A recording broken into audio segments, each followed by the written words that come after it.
Katnel update, yung magkasama pa nga sila Catherine Bernardo at Daniel Padilla. Ayun pa nga yung suot ni Catherine nung nagdubbing siya for a very good girl, and the same jacket, outfit, at pares pa nga naka-shade.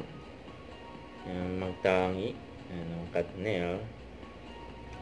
Madalas silang magkasama kahit di nakikita yan ng mga fans. Ayun pa, brand ambassador Kaiser ng Kaiser, si DJ, yung mga billboard niya, parami ng parami. Tapos yung post ni Catherine for Realme, kasama pa nga si Tawala.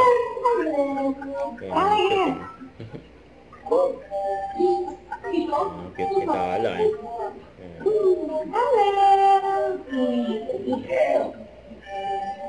per mami.